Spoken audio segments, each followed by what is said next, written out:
The Dodgers TV network reportedly owes $1.45 billion to insurers tied to the team's owners.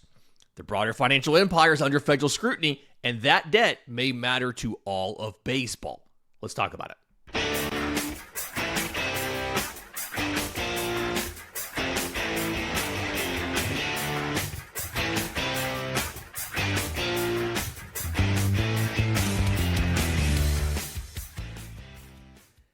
Yes, welcome on in to Braves Today. I'm Lindsey Crosby, author of the Braves Today newsletter over at bravestoday.com. Today's episode's a little bit different, right?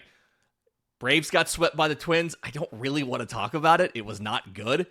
So instead, by a lot of requests, we're going to follow the money behind baseball's biggest spender and ask whether the financial structure around the Dodgers matters to every other team, what's going on with the federal investigations into owner Mark Walter, and everything else.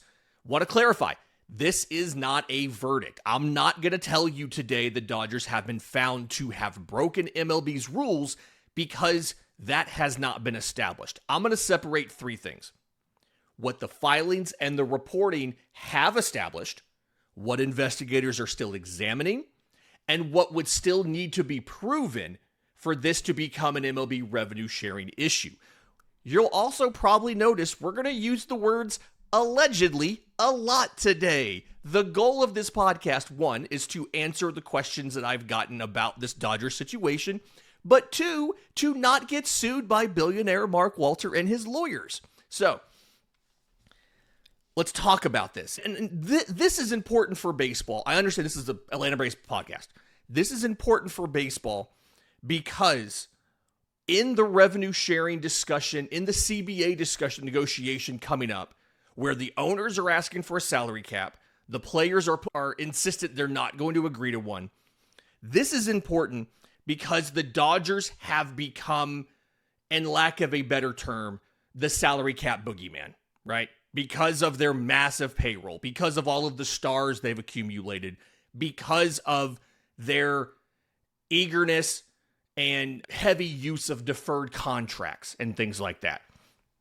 And my goal today is not to settle that debate or really even go into the salary cap stuff and and all of that.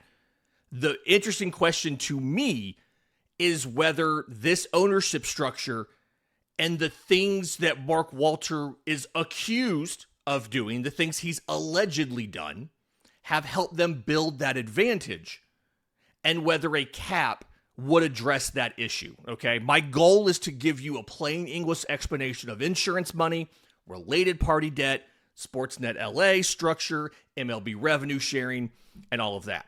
But so to understand why a baseball television network appears in an insurance story, you have to understand that Mark Walter does not only own a baseball team.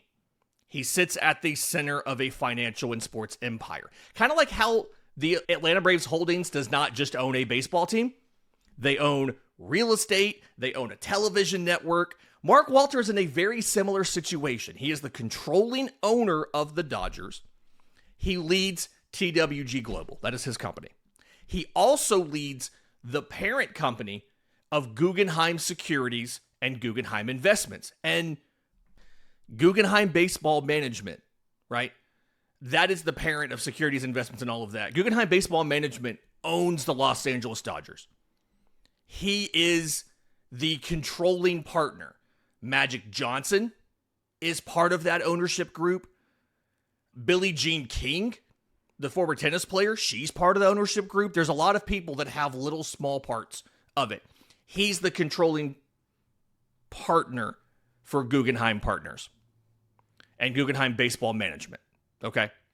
Federal prosecutors and the not fun SEC are examining whether financial ties were concealed when insurance companies controlled by Walter made billions of dollars in loans or in private credit investments that supported his businesses.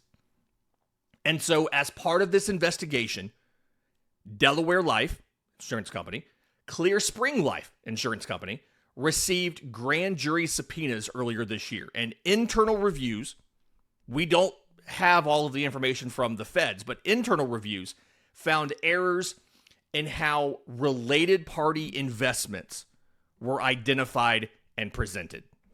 And there's a total of 5 insurers tied to members of Dodgers ownership as part of this. Walter doesn't own all 5, I don't believe, but just 5 insurers tied to members of ownership. He's the headline here. 2 of these insurers had reported roughly $1 billion, $1 billion as related party transactions. And so affiliated investments rose from of their cash and invested assets to 40%. And we need to understand, related party investments are inherently not illegal.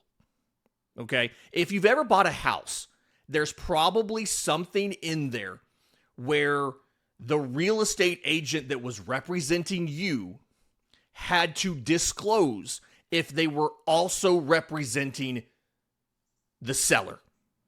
It's not illegal for them to do that, but they have to declare it up front because there's certain rules that they have to follow when they're doing that.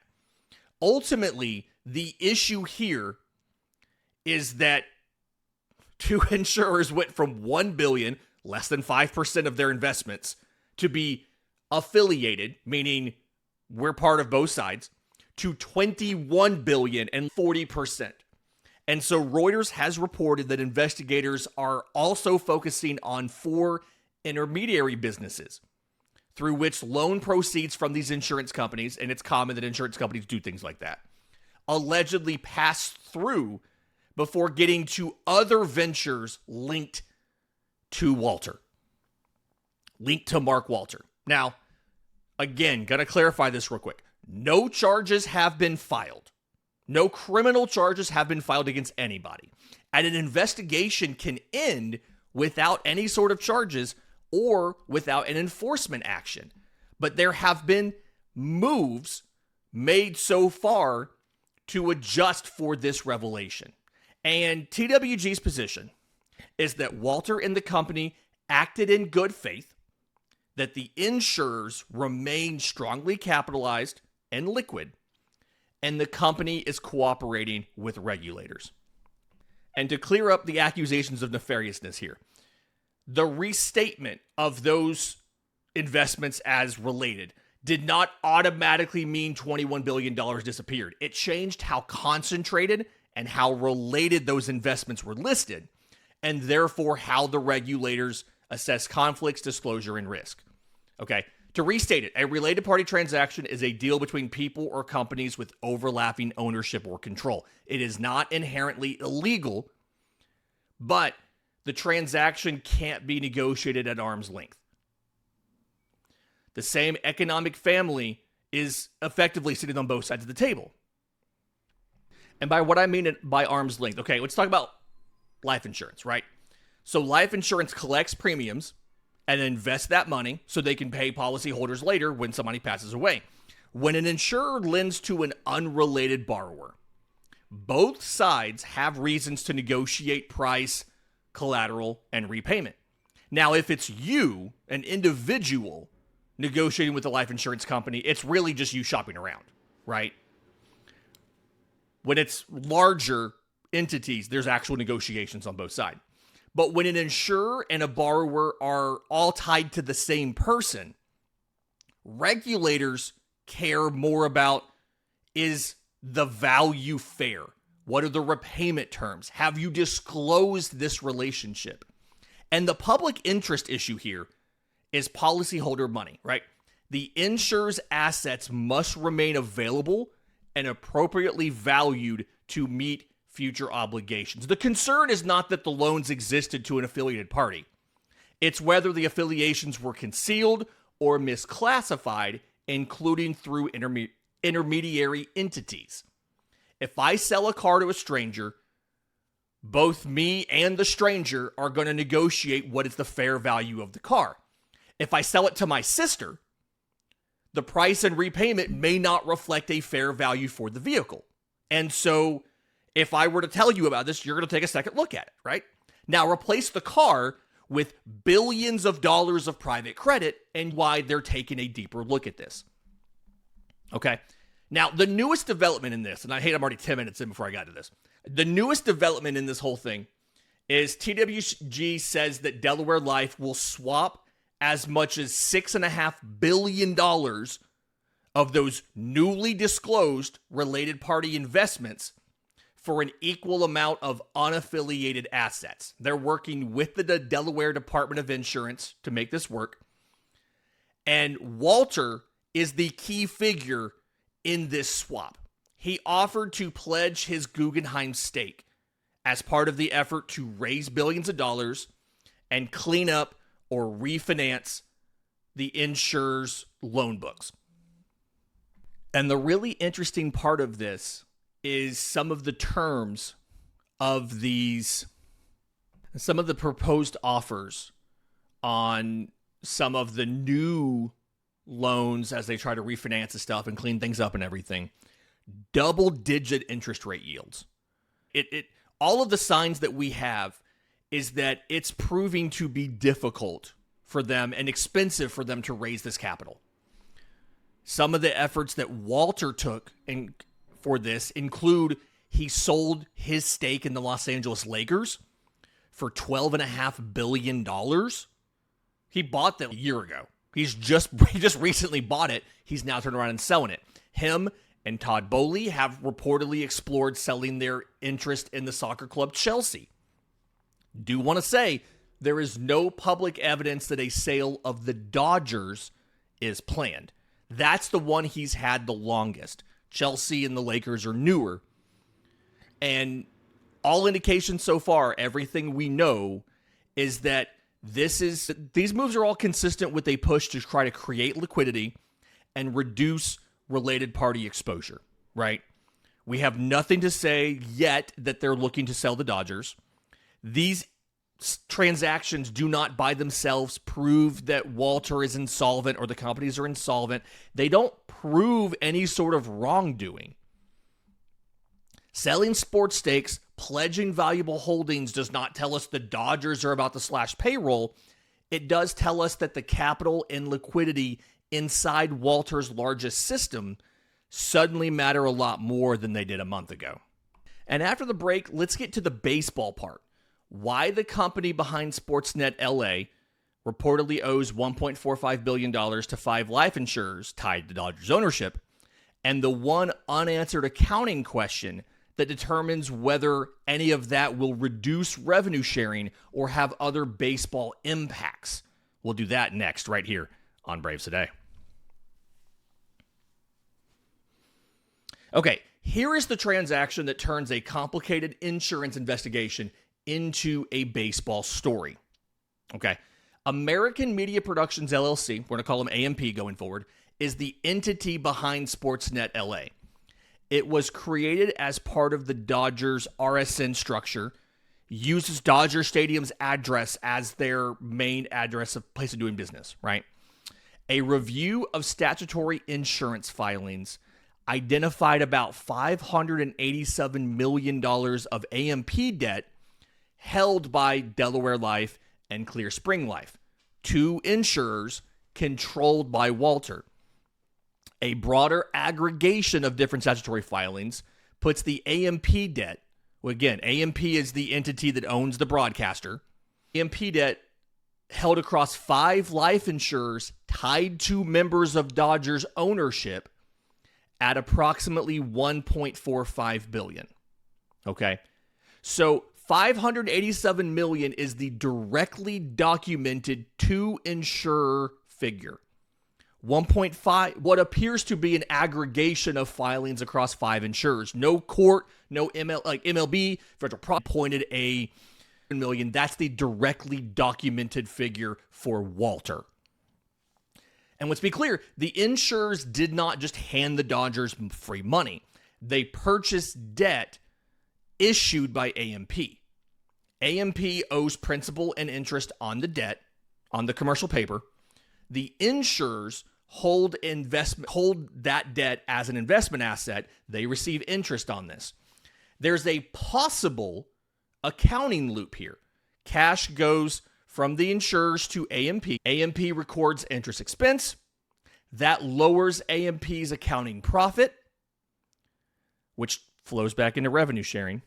The insurers record interest income elsewhere outside of baseball. The baseball question becomes whether MLB's private reporting rules recognize the expense for the Dodgers while excluding the income because the income is moved outside of baseball. That's the question here, because that's going to impact revenue sharing. If that's how MLB accounts for it, the same ownership ecosystem they have, they could find a way to retain the income from the interest while the baseball side reports less shareable revenue for revenue sharing. That's the theory. The public filings make it where we should probably ask that question. They don't definitively prove that is what's happening. So again, they make it worth asking the question, are the Dodgers somehow reducing their revenue sharing contribution by lowering profits for the broadcaster while not properly recognizing the income? That's the question we're asking. And let me break out some of these numbers, okay? $1.45 billion in debt at an average interest rate of 5% equals about $72.5 million in annual interest, okay? If it's 8% average, that's $116 million, okay? If we look at the MLB 48% revenue sharing to that hypothetical number I just gave, that represents roughly $34.8 million to $55.7 million. There's a lot of other stuff that goes into this. I'm not saying those are the exact figures that they would have avoided revenue sharing. There is exact coupons, their special media rights arrangement they have from bankruptcy, the confidential FIQ treatment, the 3-year blend, a lot of different things. Because there's an accounting correction here to keep the argument honest. MLB does not look at a team's ordinary net income and take 48%. They have a whole formula in the CBA to break this down. And it combines multiple years. It combines a calculation of the club's defined gross revenue from baseball operations. You subtract the club's share of central revenue to determine what local revenue is. You subtract annual stadium expense. It's a whole thing, and I could break the whole thing down if you want that somewhere. All of this stuff gets reported in what's called an FIQ, a financial information questionnaire. It is confidential.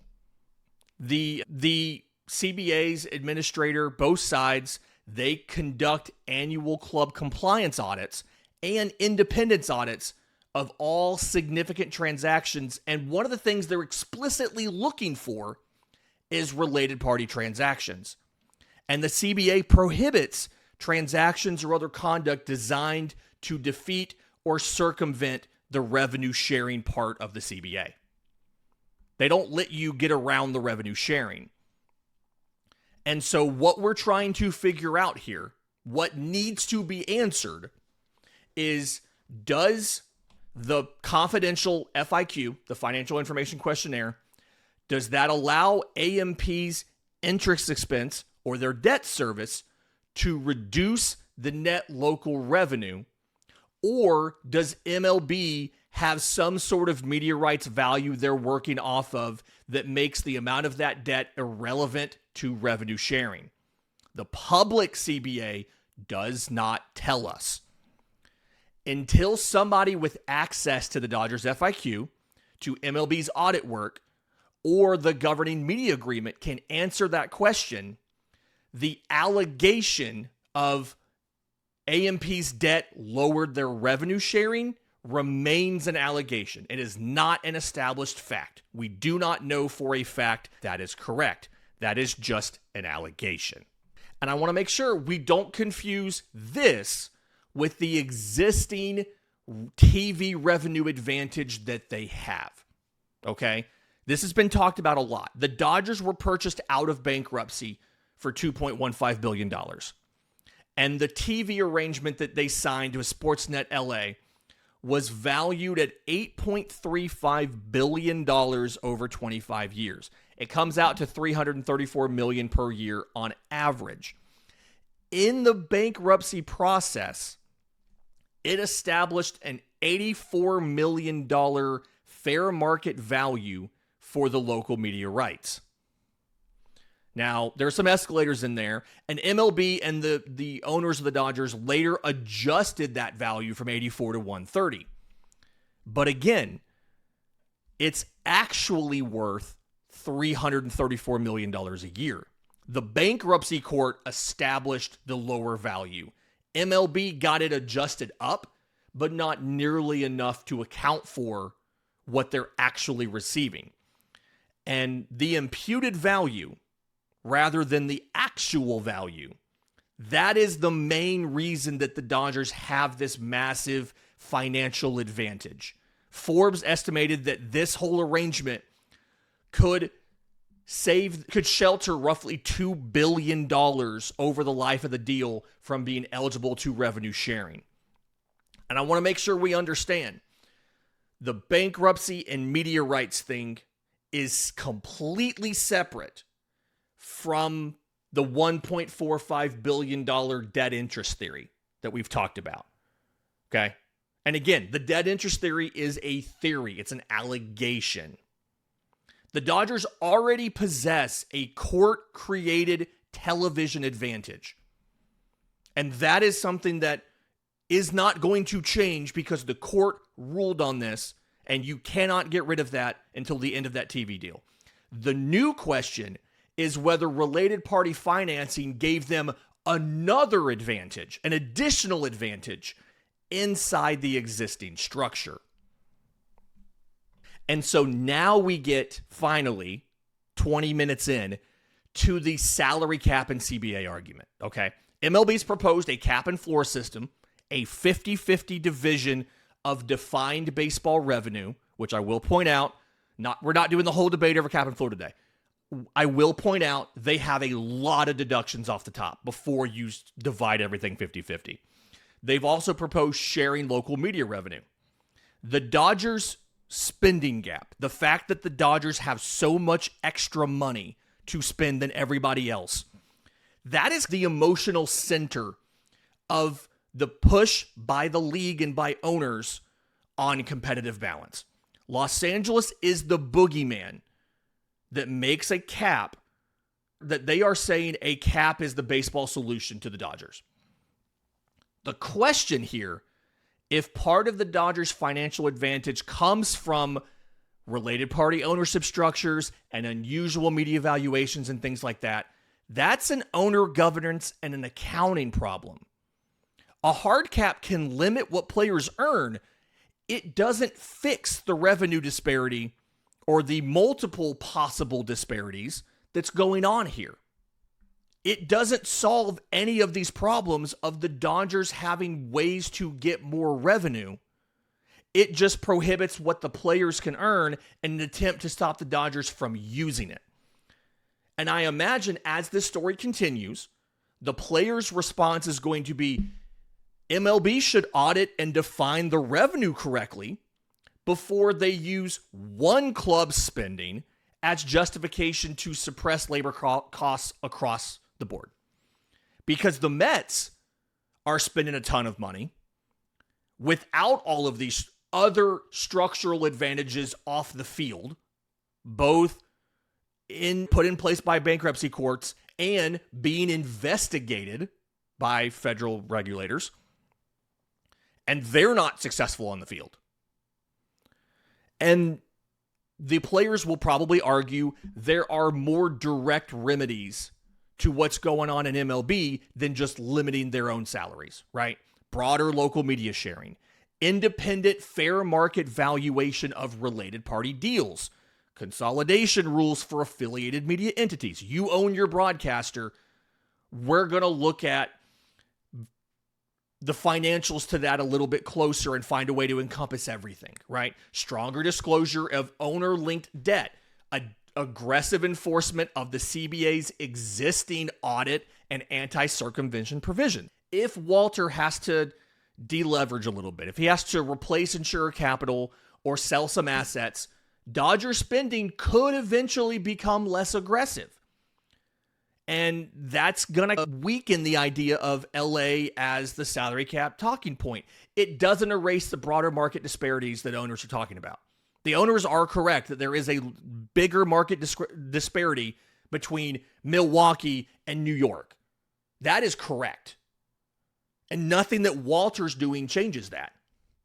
A lot of what the owners have proposed in the CBA also doesn't change that. And I'm not predicting that the payroll for the Dodgers is in any way going to collapse. The Dodgers are an enormous operating business.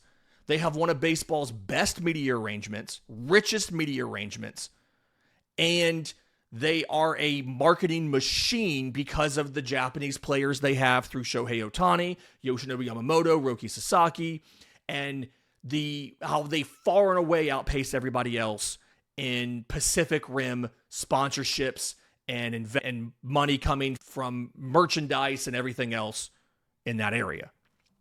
But if the Dodgers' edge came partly from moving revenue through related entities, baseball should treat that as an ownership governance and a revenue accounting program.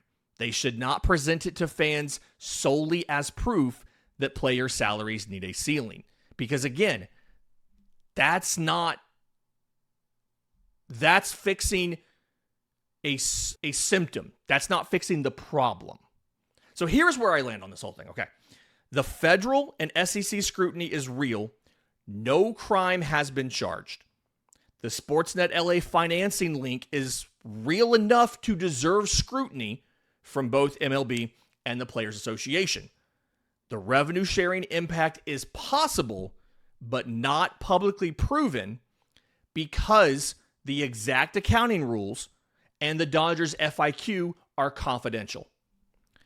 The Dodgers may still have every baseball reason and the resources to spend, but if part of their advantage came from moving money among related entities, baseball should audit the plumbing before blaming the faucet, and before they use LA as a reason to cap player salaries. That'll do it for this Braves Today deep dive. The newsletter at bravestoday.com, by the way, is free to read. A free subscription or a share with a friend always helps, but paid memberships are also available if you want to support the podcast, the newsletter, and everything else we do. Until next time, this has been Braves Today.